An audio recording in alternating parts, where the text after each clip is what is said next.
जो सदस्य विरोध में ना के તો આ રીતે ફાઇનલી બજેટનું અનાઉન્સમેન્ટ જોયું ને હવે આપણા એક્સપર્ટ પાસે જ આપણે સીધા જઈએ સ્ટુડિયોમાં ઇન બિટવીન ધ સ્પીચ પણ ચર્ચાઓ થઈ. અશ્વિન સર, આપની પાસેથી જાણીએ કઈ રીતે જોયું, શું હાઇલાઇટ્સ તમને લાગ્યા બજેટમાં? વેલ, ખરેખર આ બજેટ એક સરસ બજેટ છે, કેમ કે નિષ્ણાતોએ કંઈ બોલવા જેવું છે નહીં આની અંદર, એટલે આપણે થેન્ક્સ કરી શકીએ ફાઇનાન્સ મિનિસ્ટરને. પણ મુખ્ય જે દિશાકીય જે વાતો જે આજે આવી એમાં આપણે જોવા જઈએ તો સૌથી પહેલાં આપણે જેમ કહેલું કે એનર્જી સેક્ટર પર કદાચ વિગત આપણને હવે એના સ્ટેટમેન્ટ્સ અને બીના કેટલા એલોકેશન છે એની પરથી આપણને મળે, કેમ કે અત્યારના નંબર કે આંકડા નહોતા આપ્યા, પણ આપણને દિશાકીય એક સૂચન કરવામાં આવેલું. એટલે એક પહેલી વસ્તુ, કોર્પોરેટ બોન્ડ્સને લગતા નવા ચેન્જીસ આપણું ધ્યાન ખેંચી લે. એમાં ખાસ કરીને માર્કેટ મેકિંગ મિકેનિઝમનું જે છે, જે કોન્સેપ્ટ છે એ એમણે ઇન્ટ્રોડ્યુસ કર્યો છે. એટલે વિચ મીન્સ કોર્પોરેટ બોન્ડ્સને વધારે સુરક્ષાનો માર્કેટ મળે એ પ્રકારની એક ઓલી તાજવીજ કે એ પ્રકારની એક અરેન્જમેન્ટ માટે આ કદાચ બહુ જરૂરી હતું. તમે આરબીઆઈનો રિપોર્ટ જુઓ, સેબી અને આરબીઆઈની જે જોઈન્ટ કમિટી હતી, 3 વર્ષ પહેલાં આ ટાઈપની એક માર્કેટ મિકેનિઝમની માંગણી કરેલી એ લોકોએ, એટલે એને કદાચ કરવામાં આવ્યું છે.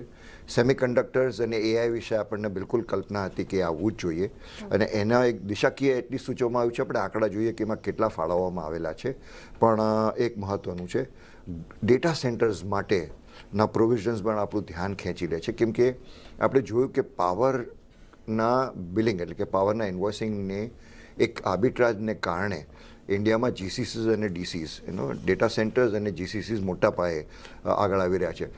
કાલે ઉઠીને ભવિષ્યમાં દેશને કેટલું એનર્જી કોસ્ટનો ફટકો પડશે કે કેવું એ જોવાનું રહ્યું, પણ હાલ તુરત આગલા 5 વર્ષ માટે આ એક મહત્ત્વનું એમ્પ્લોયમેન્ટ માટેનું એક સેક્ટર છે જેની ઉપર ફાળવણી કરવામાં આવી છે, જે આપણે ખરેખર માનનીય છે, એક્સેપ્ટેબલ છે.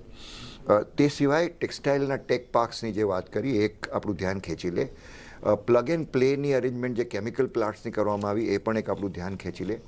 આપણે એ ધીરે ધીરે કરીને જોઈ રહ્યા છીએ કે આ બજેટ અને આવતા બજેટ્સો જે પ્રમાણે એફટીએના, જે પ્રમાણેના ટ્રેડ એગ્રીમેન્ટ્સના જે ડીલિંગ્સો થાય છે, જ્યાં ઇન્ડિયન પ્રોડક્ટ્સોને જે વધારે પુશ કરવો જોઈએ, જેમ જ્વેલરીઝનું આપણે જોયું, ટેક્સટાઇલ્સનું આપણે જોયું, જે ખાસ કરીને ઇન્ડિયા યુએના એફટી માટે મહત્ત્વનું છે, તો આ બધા નિર્ણય સરખી રીતના આવરી લેવામાં આવેલા છે.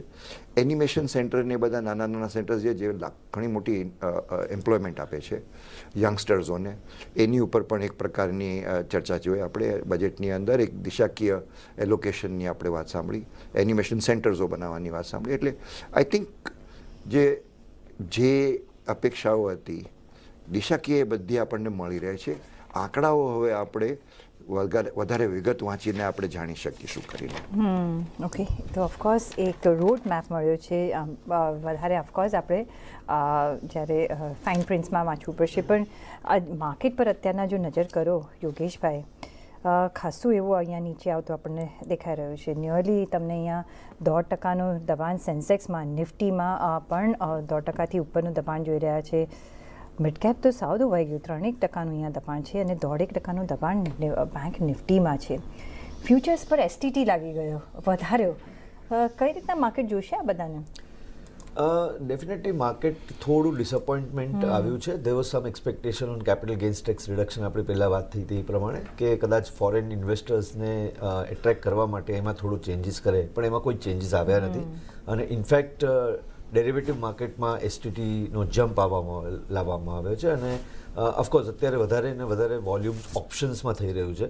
તો ઓપ્શન્સની એક્સપાયરી અથવા તો તમે એનું એક્સપાયરીમાં તમારા ઓપ્શન્સ જાય તો એના ઉપર પણ તમને એસટીટી વધારવામાં આવે, રાઈટ. તો આ એક નંબર્સ પોઈન્ટ ઓફ વ્યૂ થોડું ડિસઅપોઇન્ટમેન્ટ છે આઈ થિંક, પણ broadly market is may be disappointed on 2-3 pointers if I just mention. કે સૌથી પહેલાં તો જે ફિસ્કલના નંબર આવ્યા છે એ એક્સપેક્ટેશન્સ પ્રમાણે છે, પણ 4.3%, કદાચ 4.2% બદલે 0.10% એમાં વધારે નંબર્સ આવ્યો છે. આઈ થિંક કેપેક્સનો number, again we are always discussing the capex number which is at 12.2. હવે એકચ્યુઅલ કેટલું યુટિલાઇઝેશન થશે એ નંબર્સ પર પણ આપણે જોશું, પણ I think that also is one number which people are taking in to account. અને ધ મોસ્ટ ઇમ્પોર્ટન્ટ ફેક્ટર જે અત્યારે સેન્ટિમેન્ટ બૂસ્ટ કરવાનો જે પોઈન્ટર્સ હતો એમાં કંઈ બેનિફિટ મેજર દેખાતો નથી. હા, બાયબેકમાં એક there is sum positive announcement, પણ એમાં પણ તમે બાયબેકનું પોઈન્ટર્સ જોશો તો ઇન્ડિવિજ્યુઅલ્સ શેરહોલ્ડર્સને ફાયદો છે, પણ પ્રમોટર્સને એમાંથી બાકાત રાખવામાં આવ્યા છે ટુ સમ એક્સટેન્ટ. અને ઇન્ડિયન કંપનીઝમાં પ્રીતિબેન તો decision of buyback is taken by board and promoters. તો એ કેટલું એકચ્યુઅલ પ્રેક્ટિકલ છે કે નહીં હવે આગળ જતાં આપણે જોઈશું. પણ sector point of view I think textiles છે કે ટાયર 2 ટાયર 3 સિટીઝને ડેવલપમેન્ટ કરવાની ઘણી વાત કરવામાં આવી છે. ટુરિઝમને ખાસ કરીને જે TCS પર બી રેટ આપણે જોયો ઘટ્યો ફ્રોમ 5% ટુ 2%, તો ટુરિઝમનું એક સેક્ટર બેનિફિટમાં આવી શકે છે. અને ડેટા સેન્ટર જે 2047 સુધીનો જે બેનિફિટ આવ્યો છે, that is also a positive. Financial sectors માટે સ્પેશિયલ મેન્શન્સ આપવામાં આવ્યું કે ભાઈ એક હાઈ લેવલ કમિટી બનશે, એના રિફોર્મ્સ કઈ રીતે થશે એનું પણ એક પોઈન્ટર સ્પેસિફિક આપવામાં આવ્યું. REC ને PFC એઝ એન ઇન્સ્ટિટ્યુશન્સનું પણ રિસ્ટ્રક્ચરિંગની પોઈન્ટર્સ આવી છે. So I would say net the market is definitely disappointed. અને એવું કોઈ આપણે જેને વાવ ફેક્ટર કહીએ એમાં એ અત્યારે મિસિંગ લાગ્યું છે. એનું કદાચ આ ઇમિડિયેટ રિએક્શન છે. પછી આપણે આગળ જતાં ફાઇન પ્રિન્ટ જોઈએ. અને મેં તમને કીધું પ્રમાણે આજે સન્ડે છે, તો લેટ્સ ડાયજેસ્ટ ધીસ અને ડિટેલમાં આપણે સ્ટડી કરીએ તો પછી આપણને આવનારા દિવસોમાં એક ટ્રેન્ડ મળી શકે. જી નિપુણ સર, બજાર પર જ્યારે, કારણ કે જ્યારે બજેટ સ્પીચ અનાઉન્સમેન્ટની શરૂઆત થઈ ત્યારથી માર્કેટ જુઓ તો સતત ડેઝ લો બનાવતા દેખાયા. જે રીતે અનાઉન્સમેન્ટ STT અને જે કોઈ પણ ચર્ચા થઈ, જે અનાઉન્સમેન્ટ થઈ છે, બ્રોડર માર્કેટમાં જે સતત વેચવાલી વધતી જોઈ રહી છે.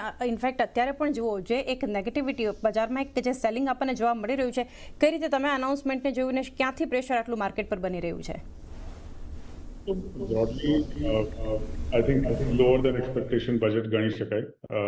I think positives-માં જે MSMEs માટે ઘણું બધું સપોર્ટ કરવા માટે અનાઉન્સમેન્ટ આવ્યા છે, which is clearly a big positive. બાયબેકમાં જે બી ફેરફાર લાવ્યા છે, that I would look as positive. On the ground upliftment માટે ઘણા બધા સેક્ટર્સના અનાઉન્સમેન્ટ આવ્યા છે as a positive. I think tier 2 tier 3 સિટીઝને ડેવલપ કરવાની વાત કરી. That was another positive that was there. Clearly જે બી અનાઉન્સમેન્ટ્સ છે સ્કિલિંગ માટે અને એમ્પ્લોયમેન્ટ માટે પોઝિટિવ્સ જરૂર છે, પણ માર્કેટ્સ જ્યારે જોઈએ છે ત્યારે ઓવરઓલ ઇકોનોમિક ગ્રોથ માં કેટલું વધી શકે છે એ તરફ વધારે જોઈએ છે. કોર્પોરેટ સેક્ટર બેનિફિટ્સ કેટલા આવી શકે એ જોઈએ છે. ધારણા હતી કે ડિફેન્સ માટે કદાચ કોઈ સ્પેસિફિક અનાઉન્સમેન્ટ આવશે. આઈ થિંક એ ફાઇન પ્રિન્ટમાં દેખાઈ શકે છે કે ઓવરઓલ ડિફેન્સ એક્સપેન્ડિચર વધ્યું છે કે નહીં, એના પર ક્લિયરર ઇન્ડિકેશન કદાચ આવી શકે as one sees the fine print. Broadly capex માટે એટલીસ્ટ ઇન્ફ્રાસ્ટ્રક્ચર સ્પેન્ડ જે બી છે એ મેન્ટેન રાખ્યું છે. One would have been happier જ્યારે એક clear private sector capex push એના કોઈ પ્રોવિઝન્સ હોત. Broadly, I think this will turn out to be a non-event. Expectations હતા કે મોટા પ્રોવિઝન્સ જે એક GDP ગ્રોથ માટે આવી શકે એવા કોઈ સ્પેસિફિક માર્કેટ્સને દેખાયા નથી. દેટ ઇઝ ધ રીઝન આપણે ક્લિયરલી એક સેલિંગ ઓફ જોઈએ છે. એટલે ઓફકોર્સ માર્કેટ ડિસઅપોઇન્ટેડ છે, પણ બજાજ ઓલ્ટરનેટ ઇન્વેસ્ટમેન્ટ મેનેજર્સના લક્ષ્મી અય્યર પણ આપણી સાથે જોડાયા છે. લક્ષ્મી, કઈ રીતના તમે જોયું, any take away points?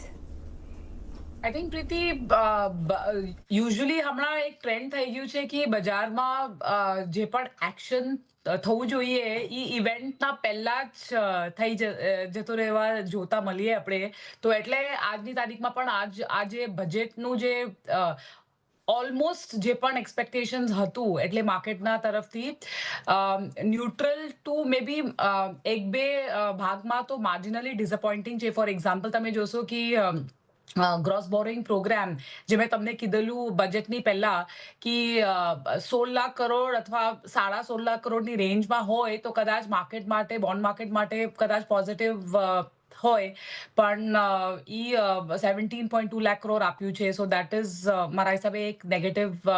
Of course net borrowing in line મોટી ઇન લાઇન વિથ FY 2026 છે, તો એમાં કંઈ ખાસ નેગેટિવ નથી. પણ ઓવરઓલ લાગે છે કે માર્કેટ યીલ્ડ આજે તો બંધ છે બોન્ડ માર્કેટ, કાલે સવારના થોડું વિથ અ નેગેટિવ બાયસ ખુલશે, અને ડેવલ ઇઝ ઇન ધ ડિટેલ્સ કે કેવી રીતે સ્પેસ આઉટ કરીને એ લોકો આપશે, અને અમુક ઓવરઓલ બજેટમાં ઇમિડિયેટ કન્ટિન્યુટીના હિસાબે ઓબ્વિયસલી પગલાઓ ઓફર કર્યા છે હમણાં, અને એમ લાગે છે કે ઓવર ધ કમિંગ વીક્સ જે બીજા બધા ફેક્ટર્સ છે માર્કેટના હિસાબે, ગ્લોબલ ફેક્ટર્સ છે, અને આવતા પોલિસીમાં RBI પોલિસીમાં શું આવશે, આઈ થિંક ડિસાઇડ કરશે trajectory of markets going forward. પણ હમણાં નિયર ટર્મ માટે અમને યીલ્ડ્સમાં થોડું બેરિશનેસ દેખાય છે. જી મુકેશ સર, ટેક્સને લઈને આપણે બજેટ અનાઉન્સમેન્ટ પહેલાં પણ ચર્ચા કરી હતી, પરંતુ હવે જ્યારે એક અનાઉન્સમેન્ટ જોઈ રહ્યા છીએ, વિદેશમાં સ્ટડી માટે TCS જે છે એમાં એક ઘટાડો કરવામાં આવ્યો છે, અને ઓવરઓલ ન્યૂ ઇન્કમ ટેક્સ એક એપ્રિલ 2026થી જે લાગુ થશે, ને અહીંયાથી જે રીતના એક અનાઉન્સમેન્ટ છે, કઈ રીતે આપ જોઈ રહ્યા છો? મને સૌથી પહેલા તો એમ કહેવા દો કે છેલ્લા 5 દશકાથી હું બજેટ્સની એનાલિસિસ કરું છું.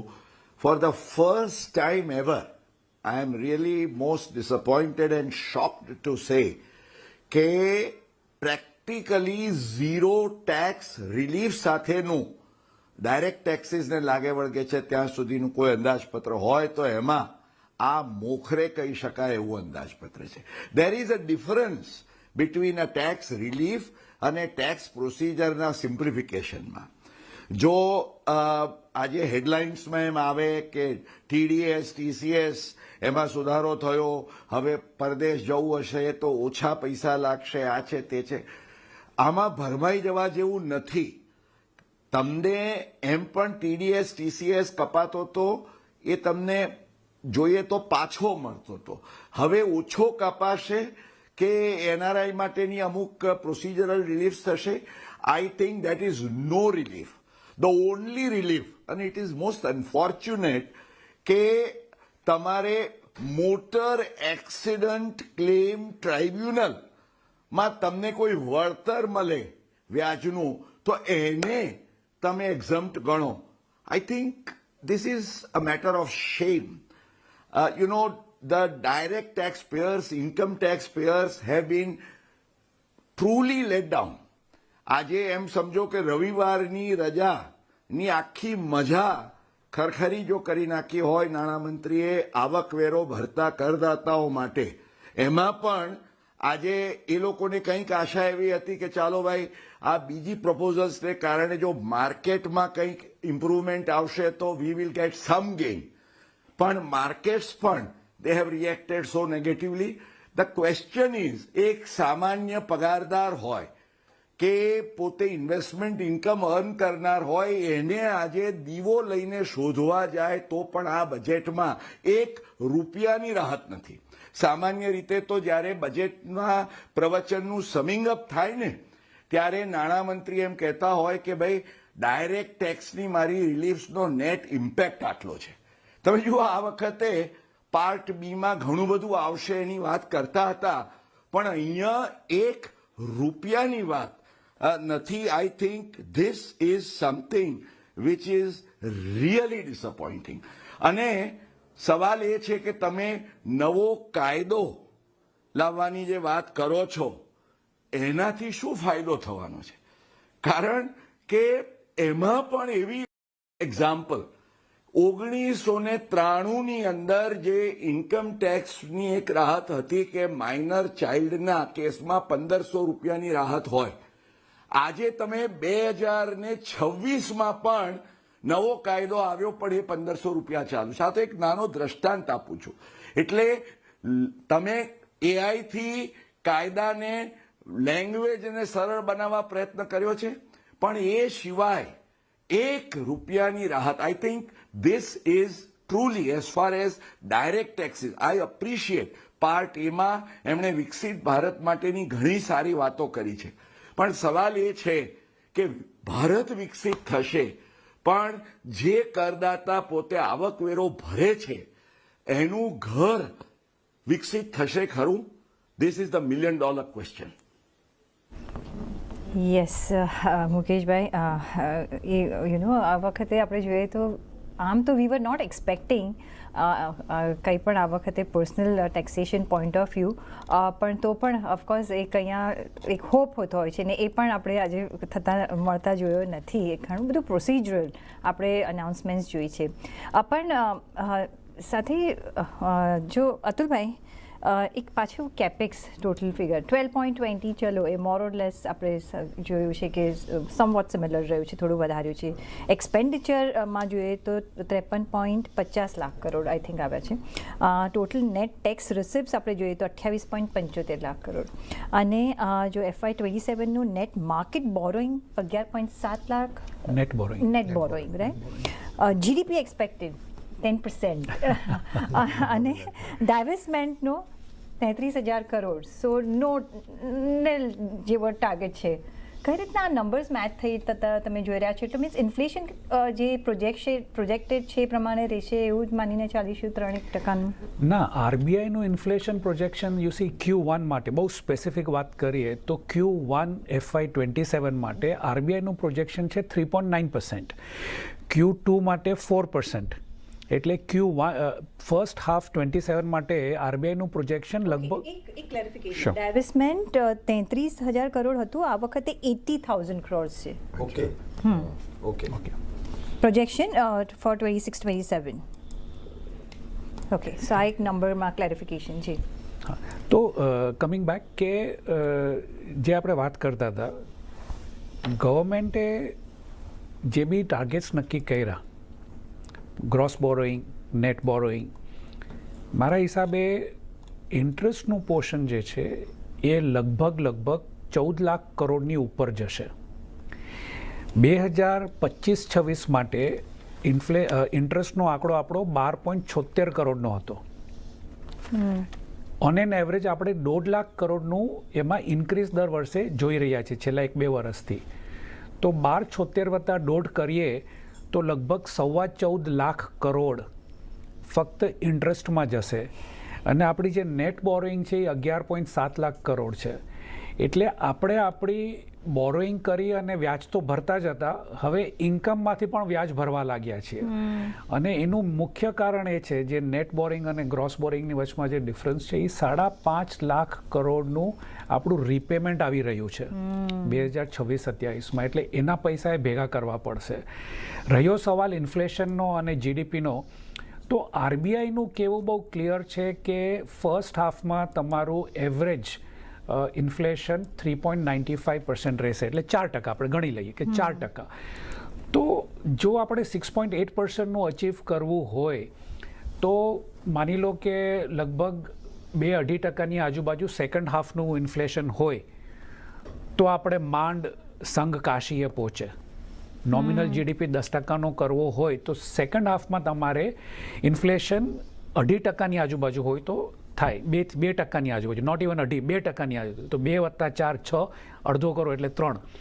હવે જો એ લેવલ પર આપણું ઇન્ફ્લેશન આવીને ઊભું રહે તો પછી આપણી ઇન્કમ જે ટેક્સ કલેક્શન્સ છે એ તો થાય જ નહીં. જે ગ્રોથ બતાવવામાં છે corporate tax collection, individual tax collection, એ તો થાય જ નહીં, એ પોસિબલ નથી. તો આપણી ઇન્કમ ઓછી થઈ જાય, ઇન્કમ ઓછી થાય તો ફિસ્કલ ડેફિસિટ હટી જાય. તો આમ પકડો કે આમ પકડો, એ બધું પ્લેઇંગ ટુ ધ ગેલેરી જેવું છે કે 10%નું નોમિનલ જીડીપી એ શક્ય નથી. આઈ થિંક 12 ફેબ્રુઆરીના CPI અને જીડીપીના બેઝ નોર્મ્સ કંઈ ચેન્જ કરવાના છે. એમાં ફૂડ ઇન્ફ્લેશન ઓછું કરી નાખે છે. ફૂડ ઇન્ફ્લેશન ઓછું કરશે. નેટફ્લિક્સ અને ઉબર હવે આવી જવાના છે. ટૂંકમાં આંકડાની રમત છે, પણ આઈ થિંક આરબીઆઈની સામે જે મારા હિસાબે ચેલેન્જ છે કે એ ભરોસામંદ આંકડા જો પ્રગટ કરી શકશે કે નહીં. કારણ કે હવે ક્વેશ્ચન એ આવી ગયો છે, you C A interest rate reduce કરે છે, જે નંબર્સ આપે છે, તમે કોઈને પણ પૂછી જુઓ, એની હાઉસ હોલ્ડર કોઈ પણ ગૃહિણીને તમે પૂછી જુઓ કે શું તમારું બજેટ ઓછું થયું, તો આન્સર છે ના, ઇનફેક્ટ વધી ગયું છે. ફ્રૂટ, વેજીટેબલ્સ બધાનો ભાવ વધ્યો જ છે. તો આરબીઆઈ કહે છે કે ભાવ વધ્યો નથી, કાં તો સેમ રહ્યો છે અથવા ઘટ્યો છે, જે શક્ય જ નથી, જે થયું જ નથી. તો આરબીઆઈની પોતાની એક વિશ્વસનીયતા CPI ને લાગીને ક્વેશ્ચન માર્કમાં આવવાનું ચાલુ થયું છે. એટલે nominal GDP 10%, coming back to your question, not possible unless inflation ઓછું થાય. ઇન્ફ્લેશન ઓછું થાય તો તમારી ઇન્કમ ઓછી થશે. ઇન્કમ ઓછી થશે તો એની ડાયરેક્ટ ઇમ્પેક્ટ ફક્ત એક પેરામીટર પર પડશે અને છે કેપેક્સ. યસ. તો તમારું કેપેક્સ ઓછું થઈ જશે. ઇનડાયરેક્ટલી એમણે કીધું કે 20,000 કરોડનું કેપેક્સ આ વખતે ઓછો કરવાના છે. 11.2 લાખ કરોડનું ટાર્ગેટ છે, એની સામે ફક્ત 11 લાખ કરોડ જ એ ખર્ચો કરવાના છે. મારા મત પ્રમાણે એ લગભગ 10.5 લાખ કરોડની આજુબાજુનો એકચ્યુઅલ એક્સપેન્ડિચર આપણને મેમાં જોવા મળશે. એની પહેલાં આપણને જોવા નહીં મળે, પણ 70,000 કરોડ ત્યાંથી બચાવશે. અને જે 80,000 કરોડનું એમણે જે ડાયવેસ્ટમેન્ટનું જે ટાર્ગેટ રાખ્યું છે, હવે એમાં એક બહુ ટ્રિકી ચીજ કીધી છે કે ભાઈ CPSE જે પબ્લિક સેક્ટર યુનિટ્સ છે એનું રિયલ એસ્ટેટ વેચી નાખશું. તો તમે શેર વેચી નાખશો, તમે એનું રિયલ એસ્ટેટ વેચી નાખશો. ન કરે નારાયણ ભવિષ્યમાં કોઈ દિવસ કોઈ તમને તકલીફ પડી ભારતને તો શું વેચશે? પાછું ગોલ્ડ વેચવા નીકળશે. એટલે આ બધી ચીજો છે એ સમવેર એ લોકોનું મેનેજ કરવું જરાક મુશ્કેલ થઈ ગયું છે. અને આઈ થિંક કે કંઈક ડિફરન્ટ અપ્રોચ ગ્રોથને લાગીને હોવો જોઈએ. તો આજે જે બી કાંઈ અનાઉન્સ કર્યું છે બધું પ્રોસિજરલ કર્યું છે. અને એક કહીએ તો બહુ ઓછું બજેટ એલોકેટ કર્યું. સારી સ્કીમ્સમાં 40,000 કરોડ પણ 5 વર્ષમાં, તો વર્ષના તો 8,000 કરોડ થઈ ગયા. તમારે સ્ટેટ ડેવલપ કરવા, સિટી ડેવલપ કરવા છે, 5,000 કરોડ તમે દરેક સિટીને આપવા તૈયાર છો, પણ 5 વર્ષમાં. તો વર્ષના 1,000 કરોડ તમે ફૂટપાથે નહીં બાંધી શકો. તો 2047 સુધી આપણે તો તમે શું કરી શકવાના? એટલે આઈ થિંક ઓવરઓલ જે પિક્ચર આવી રહ્યું છે ને એ નિરાશામય છે. અમુક પગલાં સારા છે, MSMEs માટેના સારા છે.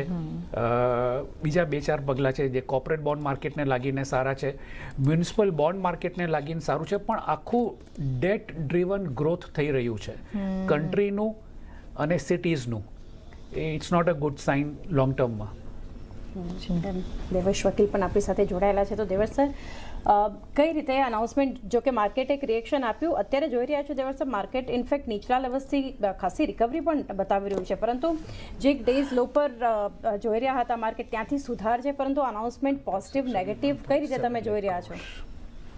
એટલે ઓવરઓલ માર્કેટને એક્સપેક્ટેશન હતું એના કરતા તો ચોક્કસથી નેગેટિવ છે. એટલે આમાં ઘણી વખત એવું હોય છે કે no news is good news and no news is bad news. અત્યારે માર્કેટને જે રીતની જરૂર હતી, સપોર્ટની જરૂર હતી, એમાં એવા કોઈ પગલાં નથી. And why that's why it is considered as a bad news.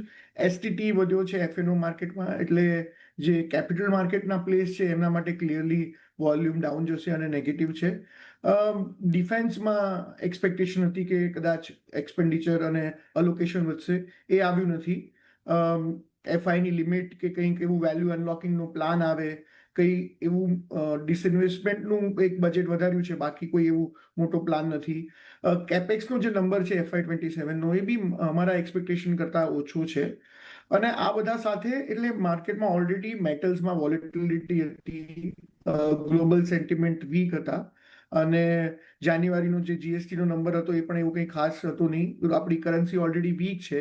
આપણે ઇન્ડિયા USનું જે ટ્રેડ ડીલ છે એનો ઓવરહેંગ છે. એટલે આ બધી જે માર્કેટના બેકડ્રોપમાં એવું બજેટ એક્સપેક્ટેશન હતું કે એનાથી કદાચ સેન્ટિમેન્ટને ઇમ્પ્રુવમેન્ટ આવે, પણ કોઈ કેપિટલ ગેઇન ટેક્સમાં ઘટાડો થયો નહીં અને સામે STTમાં વધારો થયો. એટલે આ બજારને એક શોક લાગ્યો અને એના કારણે આપણે બજારમાં જોઈએ છે કે ખાસો એવો ઘટાડો ઇનિશિયલી જોવા મળે છે. હવે આ બધા ન્યૂઝ ડાયજેસ્ટ થશે એટલે ધીરે ધીરે થોડી રિકવરી જોવા મળી રહી છે, પણ ઓવરઓલ માર્કેટની એક્સપેક્ટેશન કરતાં બજેટ થોડું ખરાબ છે. સાથે એક બીજો જે પોઈન્ટ અશ્વિનભાઈ, જે એમને આવ્યું છે કે investment limits for the overseas residents, આ કઈ રીતના સમજવું જોઈએ? કારણ કે ફોર PROs માટે જે ફેરફાર કર્યા છે 10% to 24%, એક પોઝિટિવ ઇમ્પેક્ટ બની શકે છે માર્કેટ માટે eventually when the market settles down? I mean definitely. તમે જોઈ શકો કે જે માર્કેટ એટલે કે NRIsના ઇન્વેસ્ટમેન્ટથી લઈને બાકીના નોન રેસિડેન્ટના ઇન્વેસ્ટર્સ માટેના જે પ્રોવિઝન્સો કરવામાં આવ્યા છે એ થોડા ઘણા રાહતકારી છે ડેફિનેટલી. આમ તમે જોઈ શકો છો. સાથે સાથે ફોરેન એસેટનું જે ડિસ્ક્લોઝરની જે સ્કીમ છે એક એમએનએસટી સ્કીમ જે એમણે ડિક્લેર કરી છે, એટલે એમ કરવા જતાં એટલીસ્ટ તમે રેગ્યુલરાઇઝ કરી નાખો તો એનાથી ટેક્સ તમારો બેઝ વધી જાય કે કોઈ તમારી જે એસેટ્સો બહાર હોય એ તમે ડિસ્ક્લોઝ કરો ને એની પછીનો તમે ટેક્સ, એની પછીનો જે રેગ્યુલર જેમ તમે વેચો તો ત્યાં કેપિટલ ગેઇન્સ તમને એપ્લિકેબલ થાય. એ રીતે તમે જોવા જાઓ તો આ પ્રોવિઝન્સો ખરેખર સારા છે ઇન્વેસ્ટમેન્ટ માટે. પણ મુખ્ય પ્રશ્ન એ છે કે ફોરેન ઇન્વેસ્ટર્સો, જેમ યોગેશભાઈ પહેલાં આગળ પણ કહ્યું, એમને માટે કંઈ એટ્રેક્શન કે એવું કંઈ છે નહીં કરીને આની અંદર, આ પ્રોવિઝનની અંદર, જેની એક એક્સપેક્ટેશન હતી. અને સાથે જેમ આગળ ડિફેન્સની પણ વાત કરી, મારી એવી એક્સપેક્ટેશન હતી કે જે રીતે અત્યારે પોલિટિકલ સિસ્ટમ ચાલી રહી છે, આઈ મીન મોડર્નાઇઝેશન માટે ડિફેન્સ, આઈ મીન તમે જનરલ્સને પણ, તમે જે ચીફ ઓફ આર્મીને પણ તમે સાંભળો, છેલ્લા એક મહિનાથી એ કહેતા આવ્યા છે કે ડિફેન્સનું બજેટ વધારવું જોઈએ. પણ હવે 5.30 લાખને બદલે 5.94 લાખ કરે એ કે બહુ મોટો ફરક નથી ડિફેન્સની અંદર. ઘણા વિષયો કદાચ લિમિટેશન પણ છે એની સામે. એટલે આપણે કદાચ ટેક્સ કલેક્શન અને એના બધાના આંકડા જોઈએ તો ખબર પડે કે કેટલું પ્રોવિઝન હતું, કેટલું અવેલેબલ હતું ને એની સામે કેટલું ખાલી પબ્લિક સોશિયલ વેલફેરમાં કેટલું વપરાઈ ગયું છે, અને હકીકતમાં ઇન્વેસ્ટમેન્ટ કરી કે જેને જે પ્રોપર એને જે એક્સપેન્ડિચર કહી શકો એ કેટલું છે એ આપણે કદાચ પછી જોઈ શકીએ જે આપણી પાસે નંબરો સામે આવે ત્યારે.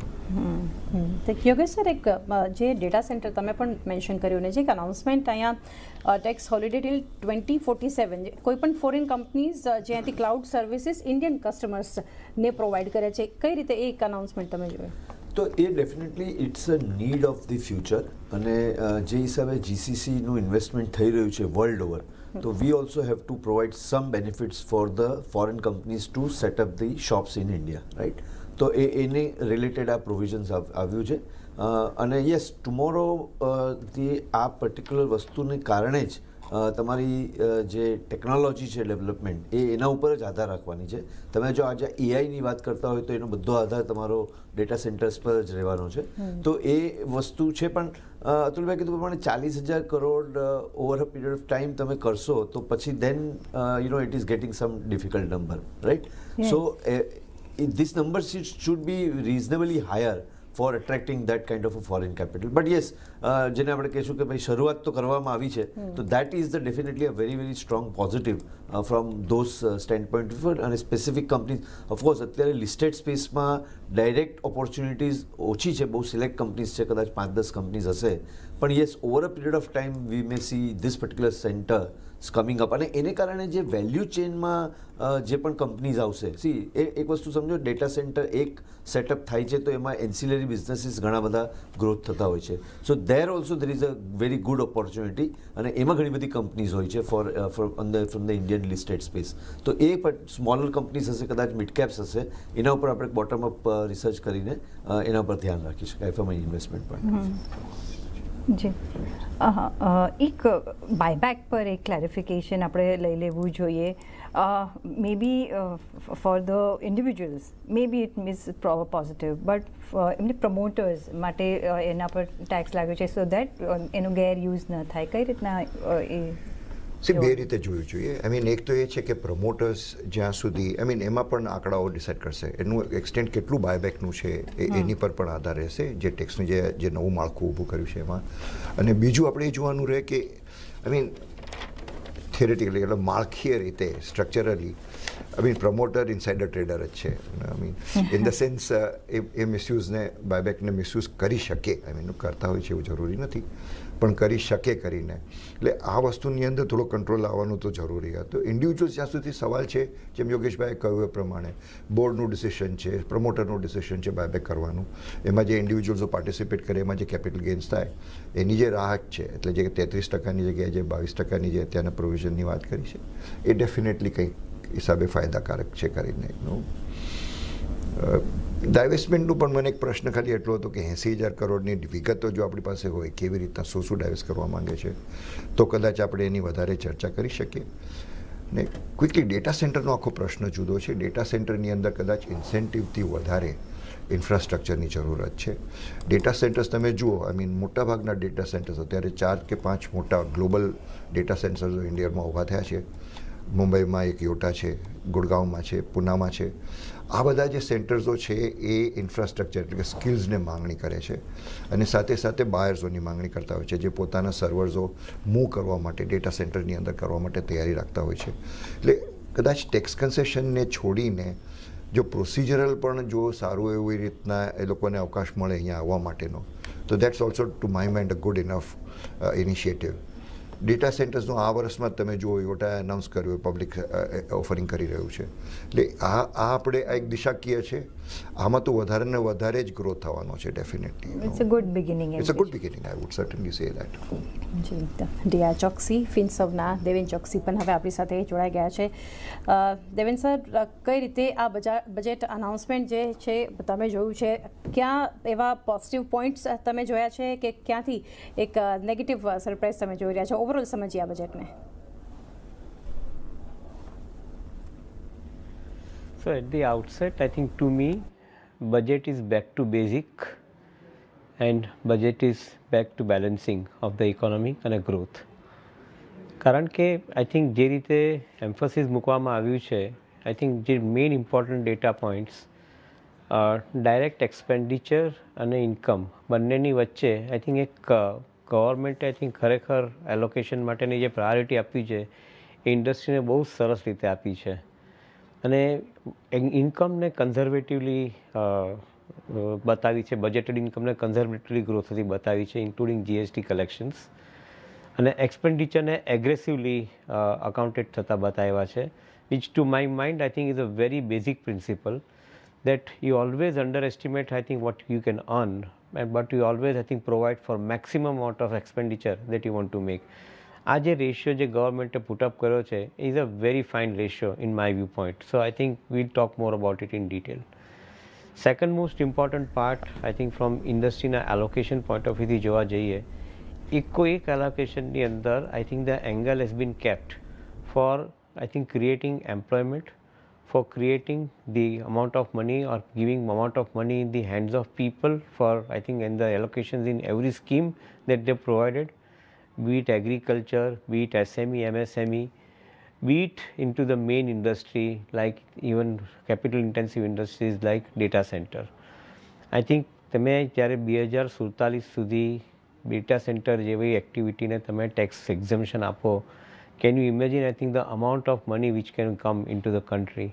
ઇનફેક્ટ એક ડેટા પોઈન્ટ એવો બતાવે છે કે 2030 સુધીમાં વર્લ્ડની અંદર લગભગ 245 થી 246 ગીગાવોટની ડેટા સેન્ટર કેપેસિટી ઊભી થશે, જે અત્યારે કરીબન 45 to 46 ગીગાવોટ છે, which means we are talking about 5 times. જ્યારે આટલી મોટી ડેટા સેન્ટરની કેપેસિટી ઊભી થતી હોય ને એ ટાઈમની અંદર ઇન્ડિયાની અંદર તમે ફોરેન કંપનીઝને ટેક્સ એક્ઝમ્પશન રૂટ બતાવો, the amount of money which can come into the country can be I think quite significant and substantial. Maybe I think we are taking the share of some other countries, એવું મારું માનવું છે. So this is a very big positive. Second thing, મારા હિસાબે જે taxation point of વ્યૂથી બી જે કામ કર્યું છે બરાબર કર્યું છે. આજે એક્સેસિવ સ્પેક્યુલેશનને કારણે ફોર ફ્યુચર્સ એન્ડ ઓપ્શન્સની અંદર majority of the foreign traders have been playing around in Indian market. In fact તમે underline cash market to derivative માર્કેટનો રેશિયો જુઓ તો we are the most traded markets in the world. લગભગ more than 40 times underline cash market આપણે trade કરતા હોઈએ છીએ. I think આજે 150% ડ્યુટી વધારી ફ્યુચર્સની અંદર અને 50% વધાર્યું ઓપ્શન્સમાં એસટીટી, એ મારા હિસાબે બહુ એપ્રોપ્રિએટ પગલું છે. એમાં કોઈ જગ્યાએ આપણે કોઈ નારાજ થવાની જરૂર નથી, બિકોઝ અંડરલાઇન કેશ માર્કેટને જો ગ્રો કરવું હોય તો રિસ્ટ્રિક્શન તમારે લાવવા જ પડશે. આજે exchanges are running after the volumes. I think એ ટાઈમે government I think by way of tax measures restriction લાવી શકતી હોય તો નથિંગ લાઇક ઇટ. બટ જો ઇમ્પોર્ટન્ટ પોઈન્ટ એક સમરીમાં લેવા માંગતા હોઈએ આપણે કે એક બાજુ જ્યારે તમે એસટીટી પર ટેક્સ નાખો છો, બીજી તરફ તમે જે લોંગ પેન્ડિંગ રાહત આપવાની જરૂર હતી કેપિટલ ગેઇન ટેક્સની અંદર, પર્ટિક્યુલર બાયબેકની અંદર, એ તમે આપી દીધી છે. એટલે નાવ પહેલાં જે બાયબેકની ઉપર જે ટેક્સ તમને એપ્લાય થતો હતો એની જગ્યાએ તમે મિનિમમ 12.5% ટેક્સની અંદર લોંગ ટર્મ કેપિટલ ગેઇન ટેક્સમાં અધર દેન પ્રમોટર ઇન્વેસ્ટર્સ માટે આ સારામાં સારું પગલું છે એવું મારું માનવું છે. This will encourage companies to I think buy back the capital in a very systematic manner, because I think the tax rate has been rationalised. Another એક પોઈન્ટ જે મને વધારે ગમ્યો છે આ બજેટની અંદર કે એ લોકોએ પબ્લિક સેક્ટર એન્ટરપ્રાઇઝના જે રિયલ એસ્ટેટ છે, એક્સેસ રિયલ એસ્ટેટ છે, એની ટ્રીટમેન્ટ એ લોકોએ REIT થકી આપવાનું નક્કી કર્યું છે, which means that I think they are on one side budgeting 80,000 crore worth of divestment kind of amount, which in my viewpoint I think many will ask કે ગયા વર્ષે 33,000 કરોડ હતો, એની સામે આ FY27માં 80,000 કરોડ લીધો છે, કેવી રીતે મીટ થઈ શકશે? મારા હિસાબે પબ્લિક સેક્ટર એન્ટરપ્રાઇઝના રિયલ એસ્ટેટને તમે REIT રૂટ થકી તમે ડાયવેસ્ટ કરી શકતા હો, તો I think this is a very good opportunity which I think government is basically putting across on the table. I think other points જે મારા હિસાબે આઈ થિંક જે પોઝિટિવ મને દેખાઈ રહ્યા છે કે તમે ટેક્સની અંદર વધારે ઇન્કમ જનરેટ કરવા કરતાં વધારે તમે ઇન્કમ તમે બીજા સોર્સમાંથી જનરેટ કરી રહ્યા છો, including divestment, I think is a very positive thing. maybe I think few more points from the market perspective જોઈએ તો PMS ની અંદર I think NRIs are now being allowed to invest અને ડાયરેક્ટ ઇક્વિટીની અંદર પણ જે થ્રેશોલ્ડ લિમિટ જે હતી તેને વધારી દીધી છે. I think so which is according to me I think the foreign money કેવી રીતે ઇન્ડિયાની અંદર એટ્રેક્ટ કરવા અને પર્ટિક્યુલર NRI થકી એટ્રેક્ટ કરવા એને માટેનો એક બહુ સરસ રીતે આઈ થિંક એ લોકોએ માર્ગ આપ્યો છે. So again I give the positive marks to it. ટેક્સેશનની અંદર મારા હિસાબે મેટની અંદર જે ક્લેરિટી આપી છે, ક્લેરિટી ફંડામેન્ટલી ગુડ ક્લેરિટી છે કે નવા ટેક્સ રિજીમની અંદર તમારે એન્ટર થવું હોય તો જૂના ટેક્સની જે તમારી ક્રેડિટ બાકી હતી તે તમે નવા ટેક્સમાં તમે એન્ટર થઈ શકો છો અને તમે એને ગ્રેજ્યુઅલી સ્ટેગર્ડ મેનરની અંદર તમે અવેલ કરી શકો છો. આઈ થિંક એ ક્લેરિટી એ લોકોએ આપી છે મેટને માટેની, તે બી મારા હિસાબે સારી છે. તો ઓવરઓલ માર્કેટની અંદર આઈ થિંક હું એવું જોઈશ કે દરેક ઇન્ડસ્ટ્રીમાં કેટલી જગ્યાએ આઈ થિંક બેનિફિટ થયા છે તેનું એક આઈ થિંક થોડું ડિટેલ આપણે કાઢશું. પણ મારા હિસાબે એકંદરે જે રીતે બજેટ એક્સપેન્ડિચર લગભગ 54 લાખ કરોડના એસ્ટિમેટ કર્યા છે એ સજેસ્ટ એવું કરે છે કે government is progressively increasing allocation including towards defense, including towards various other industrial sectors. So to me, I think this sounds more reassuring. That is why I call it, I think budget is an act of basic, budget is an act of balancing. And I think આ બંને વસ્તુ સરસ રીતે I think આ બજેટની અંદર meet થતી એવું મને લાગી રહ્યું છે. ઓકે, તો બેક ટુ બેઝિક આપણે બજેટ આ વખતનું જોઈ રહ્યા છે. ઘણા પોઝિટિવ્સ છે, ઘણા પ્રોસિજરલ પોઝિટિવ્સ છે, ઇઝ ઓફ ડુઈંગ ના પડે આપણે જોયા છે પ્રાવધાન, પણ એકચ્યુઅલ નંબર્સ આવશે મે બી આપણને વધારે અહીંયા ક્લેરિટી મળતી દેખાશે. પણ અત્યારના માટે ઘણો આભાર યોગેશભાઈ, અશ્વિનભાઈ અને અતુલભાઈ અમારી સાથે જોડાવા બદલ. અને એ સાથે જ અહીંયાનો એક બ્રેકનો પણ સમય થઈ ગયો છે, તો એક બ્રેક પણ લઈ લઈએ, પણ અમારું કવરેજ સતત ચાલુ જ રહેશે. જી, અને અત્યારે એક કામ કરીએ પ્રીતિ, બ્રેક નહીં પરંતુ અત્યારે આજે બ્રેક નહીં, કારણ કે માર્કેટે એક બ્રેક લીધો હતો, અત્યારે માર્કેટ તો રિકવર થઈ રહ્યું છે. તો આપણી ટેક પેનલ જે છે એમની સાથે ચર્ચા કરીએ. મોતીલાલ ઓસવાલના રુચિ જૈન અને સાથે ICICI સિક્યોરિટીઝના ધર્મેશ શાહ આપણી સાથે જોડાઈ ગયા છે અને HDFC સિક્યોરિટીઝના વિનય રાજાની પણ છે. આપ દરેકનું સ્વાગત છે. અને ધર્મેશજી, એક શરૂઆત કરીએ બજેટ સાથે. સૌથી પહેલાં તો રિકવરી ઘણી અત્યારે માર્કેટ આમ તો બતાવી રહ્યું છે, પરંતુ એક બજેટ અનાઉન્સમેન્ટ આપની પાસેથી સમજીએ કઈ રીતે